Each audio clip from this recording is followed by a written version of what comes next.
Israel has, as we all know and recognise, a central position in God's plan.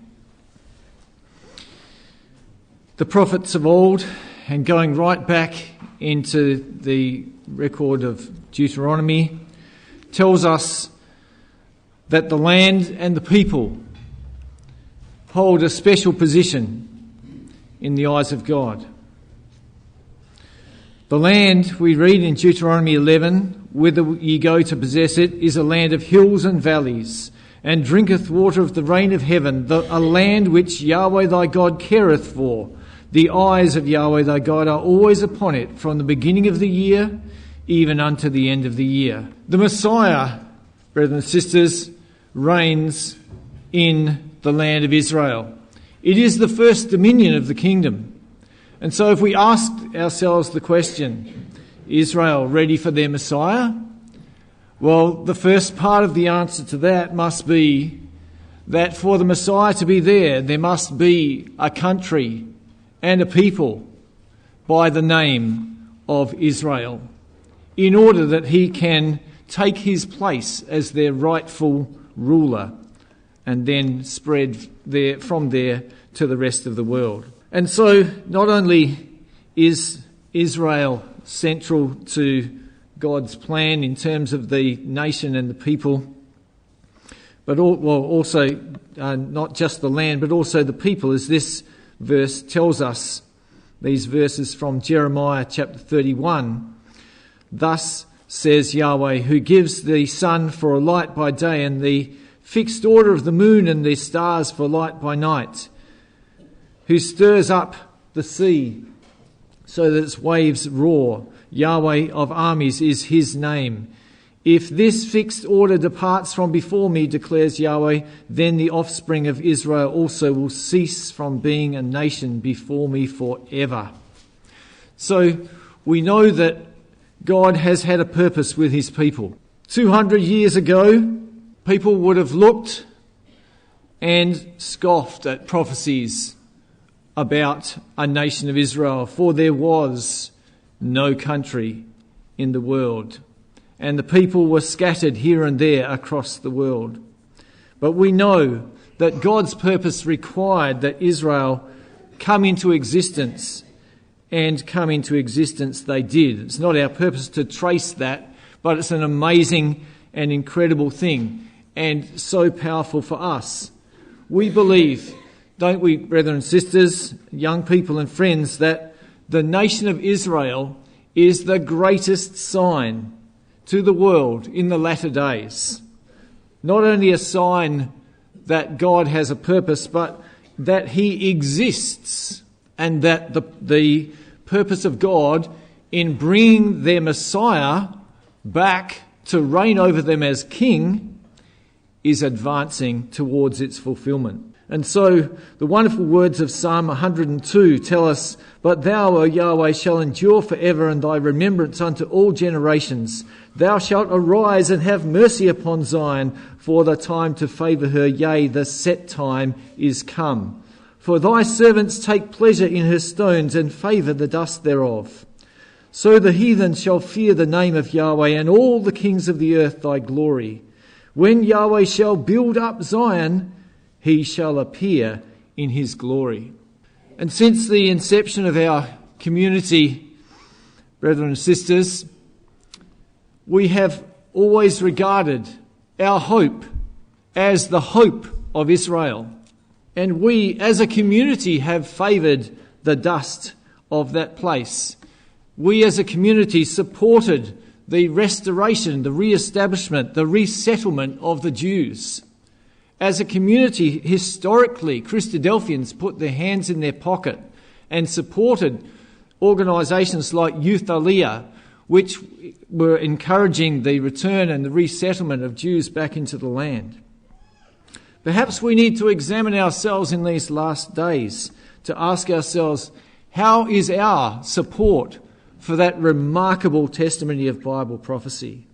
Because it is the greatest sign in these modern days for us that God exists and that his purpose is coming to fruition.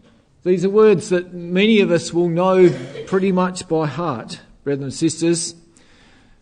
Brother Thomas was not a prophet. We know he wasn't inspired by God. So what allowed him to write these words that are so remarkably accurate? He was a good Bible student, brothers and sisters, and as our brother Frank has said, how important it is for every one of us to open our Bibles and to study them. Let's read these words together. He wrote, "There is then a partial and primary restoration of the Jews before the manifestation," in other words, before the return of Christ, "which is to serve as the nucleus or basis of future operations in the restoration of the rest of the tribes after he has appeared in the kingdom. The pre-adventual colonization of Palestine will be on purely political principles, and the Jewish colonists will return in unbelief of the messiahship of Jesus and of the truth as it is in him.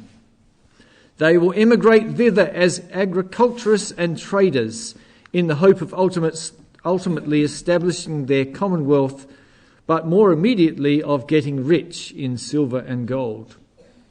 And of course, those last words come from the reading that we had this afternoon from Ezekiel chapter 38.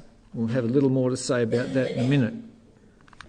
But the rebirth of the nation, brothers and sisters, there would be very few of us now in this room who were alive at the time when Israel became a nation again. But to those who were alive at that time, it is no doubt indelibly impressed in their minds. But for us, it is a matter of history that Israel became a nation again and fulfilled so many Old Testament prophecies, including, as we read from Ezekiel chapter 38 today. But I've got a few verses on the screen there from Ezekiel 37. That wonderful prophecy of the valley of dry bones that so remarkably describes Israel's situation before and after the beginning of the regathering.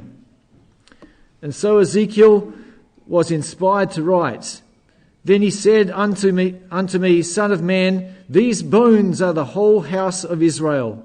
Behold, they say, our bones are dried and our hope is lost. We are cut off for our parts. Therefore prophesy and say unto them, Thus saith the Lord Yahweh, Behold, O my people, I will open your graves and cause you to come up out of your graves and bring you into the land of Israel." What a remarkable set of circumstances came together to cause that to come to pass. And so Israel was reborn. And they were reborn in turbulent times. The United Nations drew up a plan to partition the land, and a majority of nations voted in favour of the plan, but it was never implemented because as soon as Israel was declared themselves a nation, it was invaded and attacked by all the surrounding nations. And their aim was to wipe Israel from the map. And again, we saw remarkable fulfillments of Bible prophecy, because the psalmist wrote of these things in Psalm 80, where we get a bit of a feel for the strength of the antagonism of these peoples to the very idea of the nation of Israel in their land again. Psalm 83. "Keep not thou silence, O God, hold not thy peace, and be not still, O God, for lo, thine enemies make a tumult, and they that hate thee have lifted up the head. They have taken crafty counsel against thy people, and consulted against thy hidden ones. They have said, Come and let us cut them off from being a nation, that the name of Israel may be no more in remembrance. For they have consulted together with one consent. They are confederate against thee. The tabernacles of Edom and the Ishmaelites, of Moab and the Hagarenes, Gebal and Ammon and Amalek, the Philistines with the inhabitants of Tyre. Asher also is joined with them. They have holpen the children of Lot." A remarkable set of verses, brothers and sisters, and it's a matter of history that those things have come to pass in that incredible animosity and hatred that was poured out at that time and subsequent to that time, as repeatedly there have been wars against that fledgling nation as it came into existence. And of course, that war came to be known as the War of Independence, and the outcome was humiliation for Israel's enemies. And moving forward, of course, another momentous occurrence in 1967, and a lot more of us were alive in that year. I was alive, and I remember it. I was 11 years old, and that particular week of history, just under a week, is absolutely indelibly etched in my mind. And I remember the absolute electric excitement that was in the ecclesias at that time, because we were seeing Bible prophecy alive before our eyes, and particularly as Israel took full control of the city of Jerusalem. And we saw more of the words of the Bible coming to pass. As Jesus said in Luke 21, "They shall fall by the edge of the sword and shall be led away captive into all nations. Jerusalem shall be trodden down of the Gentiles until the times of the Gentiles be fulfilled." And again in Joel chapter 3, he says, "In those days and at that time when I shall bring again the captivity of Judah and Jerusalem." And of course that's precisely what happened, that Jerusalem came under Jewish control after the rest of the land was inhabited and a nation of Israel existed. So it was another sign to us, brethren and sisters. It was a sign that God was at work and his purpose was steadily, inexorably moving towards its climax. We need to ask ourselves, do we still have the same enthusiasm as we did in those days? Possibly not. And yet there's probably more signs today than there were in those days. And those of us who were not alive in those days, let's all remember the amazing witness of these fulfilled prophecies. Subsequent to that time, there have been further wars and a number of peace concessions, so that the borders of Israel have changed. They've expanded and then contracted as Israel has given away a number of tracts of territory. But one thing has remained the same. There has been amazing hostility to God's people.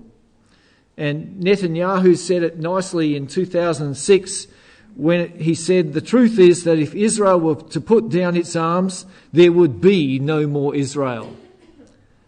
If the Arabs were to put down their arms, there would be no more war." But it wasn't to be. Another quote from Iran's Khamenei in 2014, one of many that we could have picked. "This barbaric, wolf-like and infanticidal regime of Israel, which spares no crime, has no cure but to be annihilated." And so that amazing hostility has continued from many quarters against the people of God. And what we have seen over a period of time is a series of conflicts. And at every moment, at every opportunity, Israel has reached out. They seek peace. They can't get peace. There have been there has been progress, of course, with peace. A number of significant things have occurred. One of the earliest of them, of course, was in 1977-78, when the Egyptian president Sadat visited Jerusalem, recognised Israel as an independent state, and in 78 the Camp David Accords were signed by Anwar Sadat and Menachem Begin. Quite a remarkable step forward. And of course went on to, in 1979, to draft a full agreement where the Sinai was returned to Egypt, and there it has remained under their control to this day. We could perhaps dispute whether it's actually under their control at this very moment because of the terrorist moves. but a remarkable prophecy fulfillment of prophecy in itself, which we'll look at in a minute. And of course, over time, another amazing development took place, and that was when Yasser Arafat agreed to make peace concessions and a peace deal with Israel to recognise their existence. But it still hasn't been easy, and we've seen, of course, since that time, Gaza becoming independent, Israel withdrawing from Gaza and not directly ruling in there at all anymore. And of course what has happened is that Hamas have gained superiority and in their implacable hatred have cast fire and brimstone of their rockets against Israel. So there's been a series of conflicts and peace moves. Israel always seeking peace, but finding hatred from their enemies.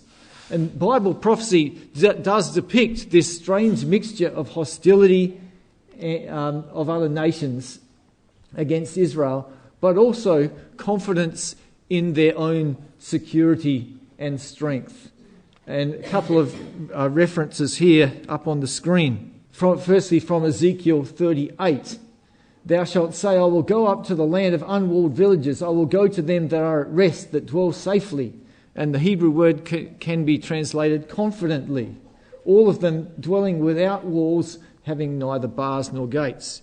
Now, of course, brothers and sisters, we don't know how far Israel will go towards increasing that confidence. They've built this phenomenal wall, which I'll just flick forward to, around much of the West Bank that separates them from many of the potential terrorists that would like to enter Israel. And we might say, well, that's a pretty big wall. So what does it mean here in Ezekiel 38 where it says, all of them dwelling without walls? Well, certainly there are big walls there, but the wall is actually surrounding the Israelites, and the Israelites themselves, of course, derive a great deal of security from the presence of that wall. And within that section, they are a lot safer than they were. Certainly the amount of suicide bombers, etc., has greatly reduced. Who knows whether there will be a greater period of peace before our Lord returns or not. It's difficult to say. But there is a very interesting aspect to this that I thought was worth talking about, and that is the phrase that's used even in Ezekiel chapter 38, the mountains of Israel. So in Ezekiel 38 we read, after many days thou shalt be visited, in the latter years thou shalt come into the land that is brought back from the sword, is gathered out of many people against the mountains of Israel. Now, you know, if you have a look at the map of Israel, the central portion of Israel today, it basically breaks up geographically into a small number of regions. In the south, you've got this area of desert, mostly desert here, that is called the Negev. Up the west coast here, you've got the coastal plain, the Shephelah. Down the centre, on the east boundary, you've got the Jordan Valley. And right in the middle here, you've got what we would call, or is called here on the map, the Judean Hills. I don't think there's any doubt, brothers and sisters, that area of the land is what is referred to here by the prophet as the mountains of Israel. And so we can be pretty confident, brothers and sisters, that the mountains of Israel, which are, of course, one of the areas in most hot dispute at the moment, commonly called the West Bank, is going to remain under Israeli control. And Netanyahu has basically sworn on his life that will be the case so long as he lives, even in recent times. We know, of course, that there's a huge amount of conflict and a lot of pressure on Israel internationally because of the fact that they have built many, many settlements in the West Bank, because they believe fervently that it is their country. And of course, we also believe that is the case. Also out of Ezekiel 38, where it says here, that dwell in the midst of the land. And I've made a note there at the bottom that the word midst there means to pile up. That is, by implication, a summit. And again, it's further evidence that Israel, at the time of Gog's invasion, will be dwelling in that central area of the land.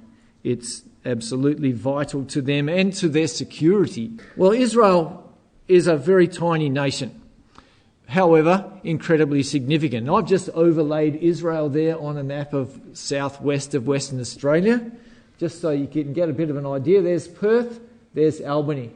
And from north to south, Israel is almost exactly the same distance as the distance of Perth to Albany. So it just shows you what a relatively tiny country it is, and yet what an amazing country in the eyes of God and in terms of its impact on the nations. You know, Israel today is a pretty prosperous country. It's a country where close to 50% of the Jews throughout the world now live, 40-something%. Latest population statistics I could find, 8.37 million, of which around 75% are Jewish, 20% are Arab, and about 5% other nationalities.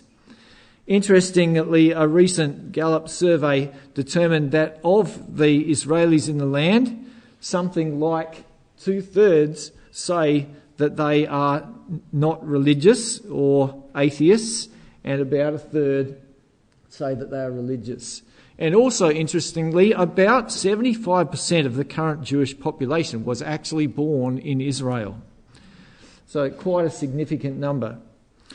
We're reminded with the statistics on the religion there, although I'm absolutely sure that it's not the same demographic, of the terrible words of Zechariah chapter 13 and verses 8 and 9, where the prophet says, "It shall come to pass that in all the land, saith Yahweh, 2 parts therein shall be cut off and die, but the third shall be left therein. And I will bring the third part through the fire, and will refine them as silver is refined, and will try them as gold is tried.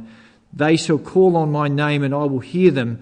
I will say, it is my people, and they shall say, Yahweh is my God." We can just only imagine, brothers and sisters, out of a population of 8.3 million, 2/3 dying. That's a huge death toll, isn't it?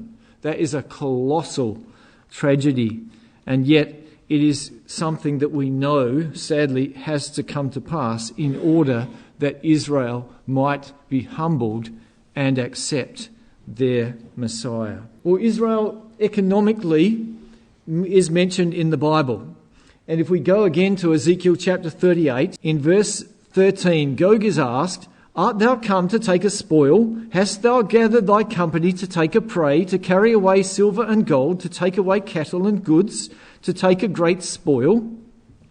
And it's interesting that the word cattle there actually has the idea of something bought, and goods, an acquisition, a purchase, or wealth. And it's from a word meaning creation.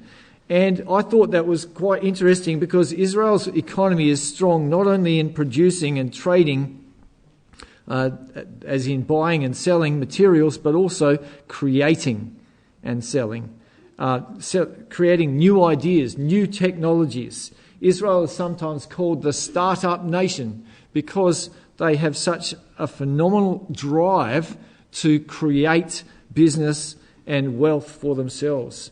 They are, in many senses, a technologically advanced country, and many inventions and innovations trace their origin to that tiny nation, far above its per capita impact upon the world.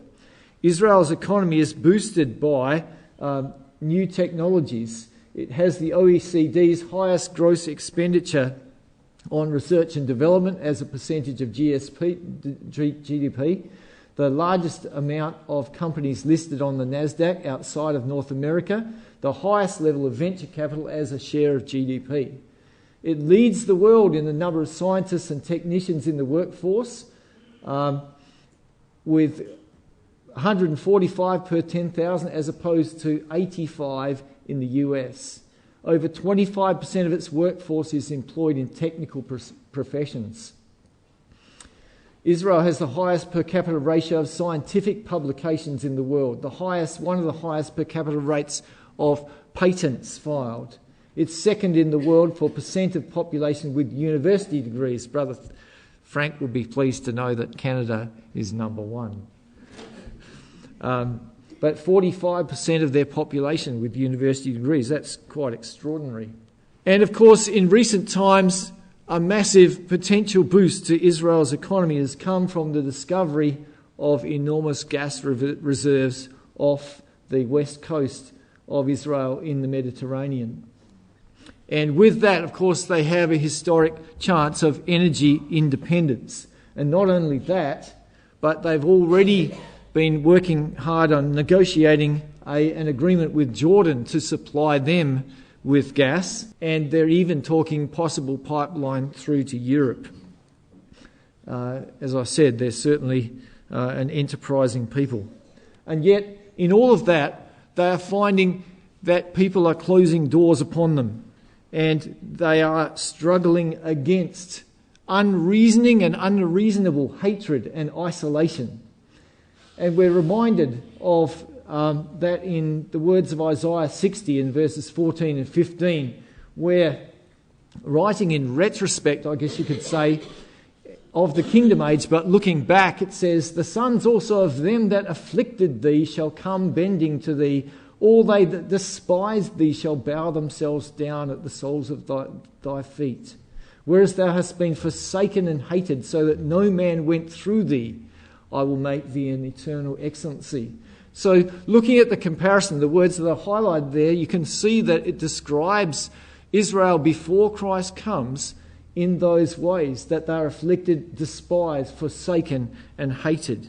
And certainly economically, with some nations, that is becoming an increasing problem.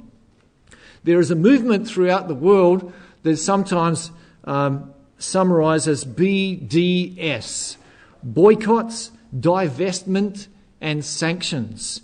And those three are regarded as weapons, new weapons, economic weapons against Israel, rather like what has been applied by the US against Russia because of its Ukraine invasion.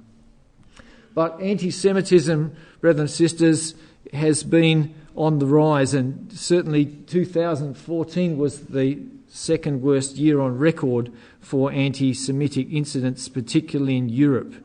And because of that, there has been a significant rise in emigration from Europe and into Israel. There has been a rise in what we might call, rather ghoulishly, classic anti-Semitism, that which has been around for centuries.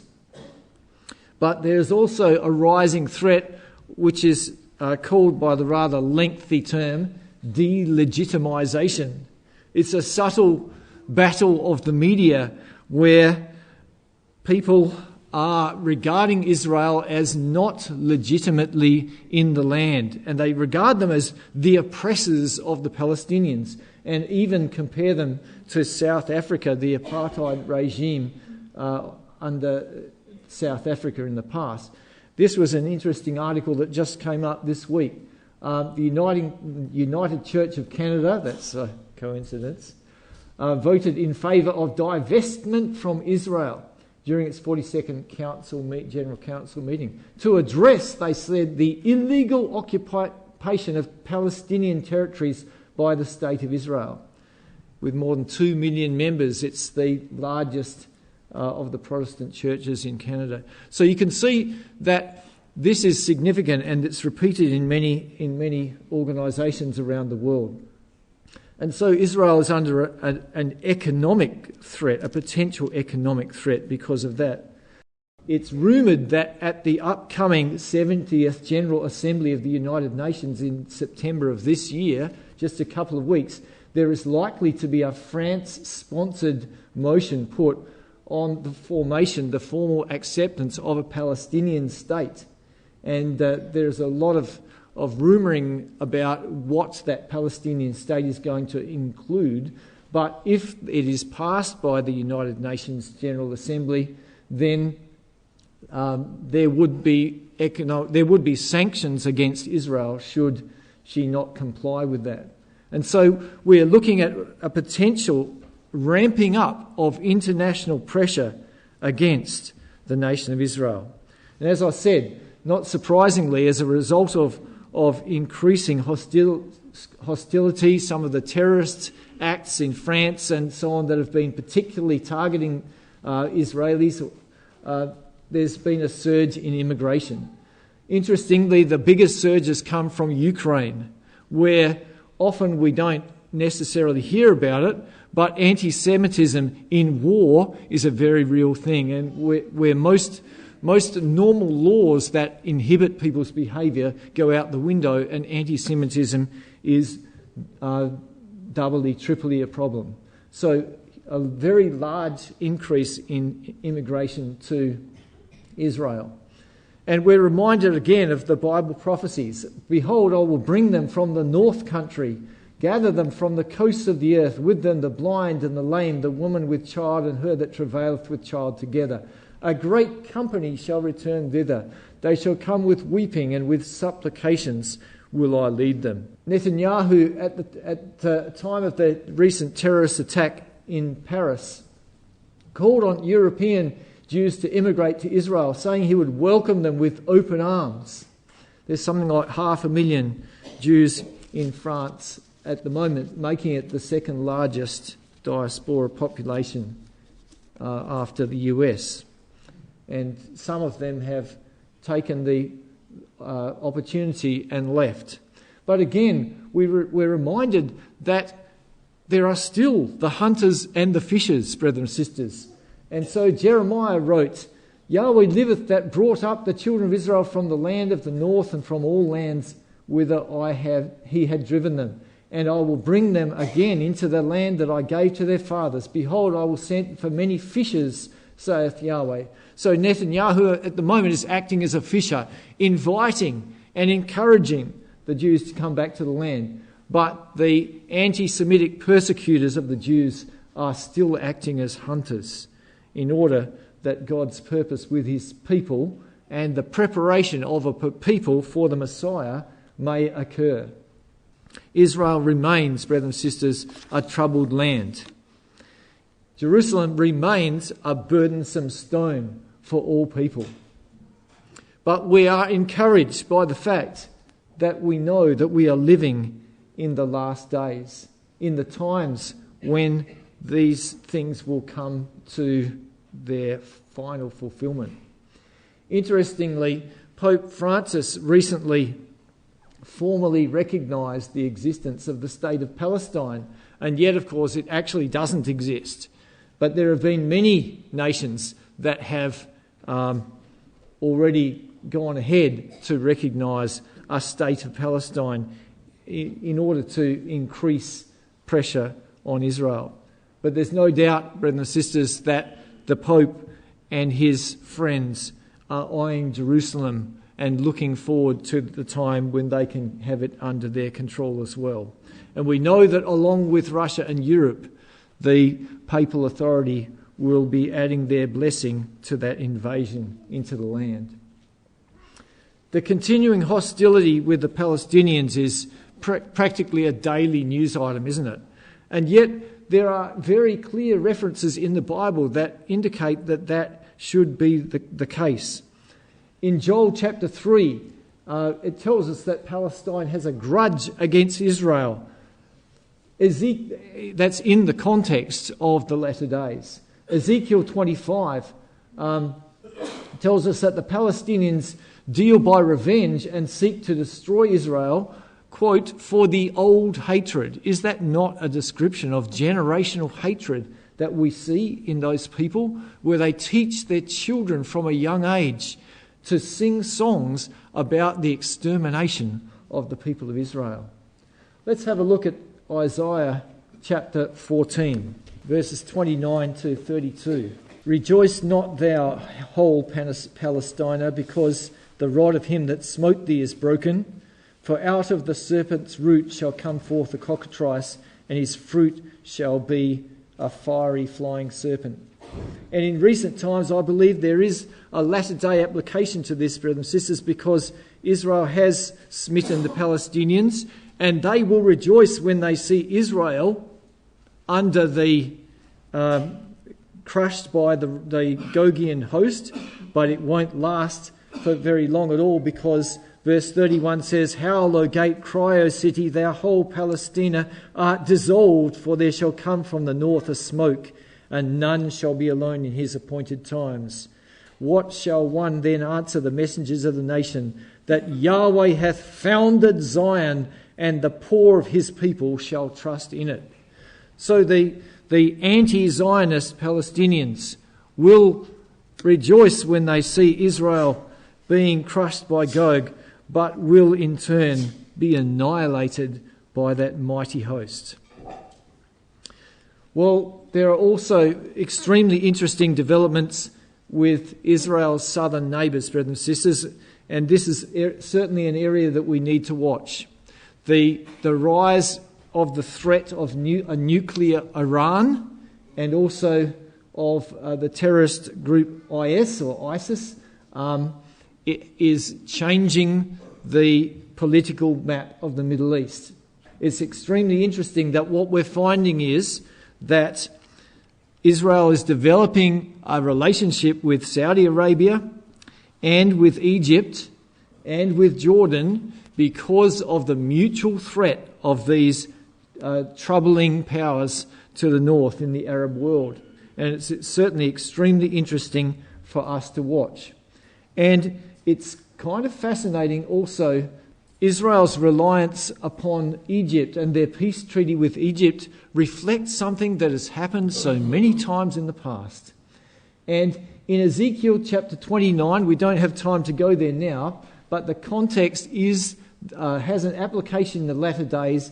It says, "And all the inhabitants of Egypt shall know that I am Yahweh, because they have been a staff of reed to the house of Israel." They will disappoint Israel yet again, as they have in the past. "When they took hold of thee by the hand, thou didst break and rend their shoulder, and when they leaned upon thee, thou breakest and made all their loins to be at a stand," or to tremble, as another translation says.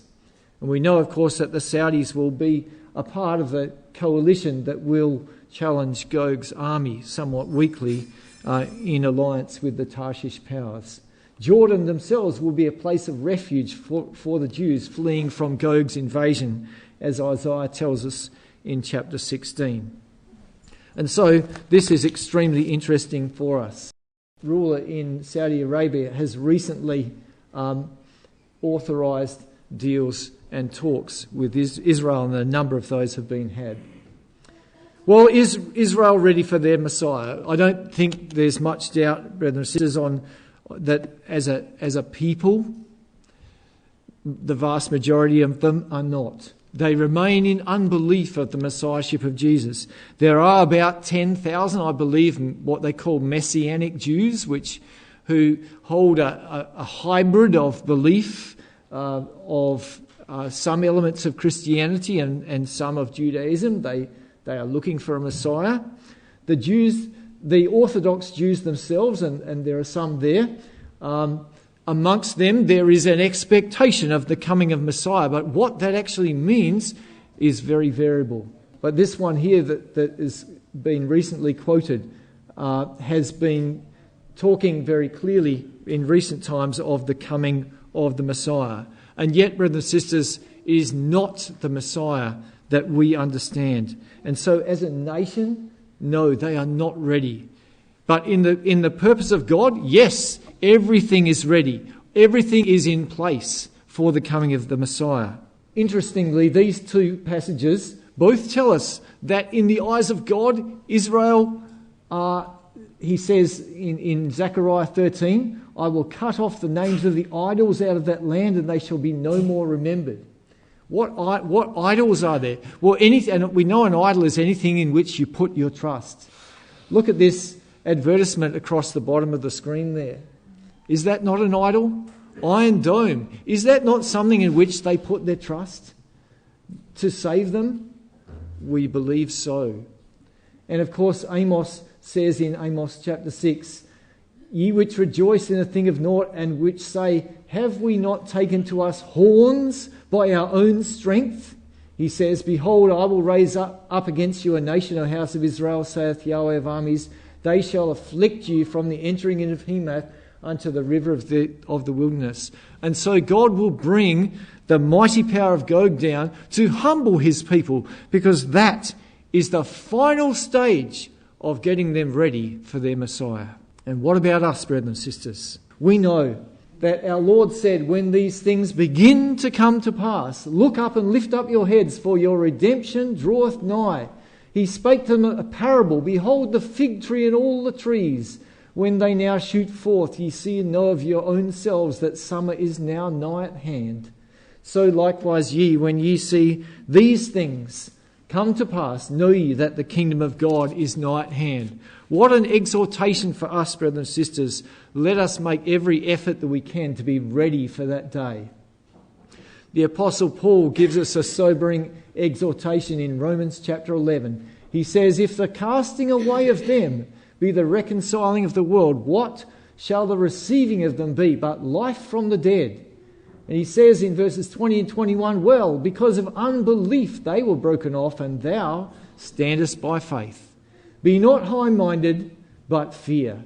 For if God spared not the natural branches, take heed lest he spare not thee. So, brothers and sisters, let us all encourage one another to recognise the wonderful gift that God has given us in the hope of Israel. And let us exhort one another, and so much the more as we see the day approaching.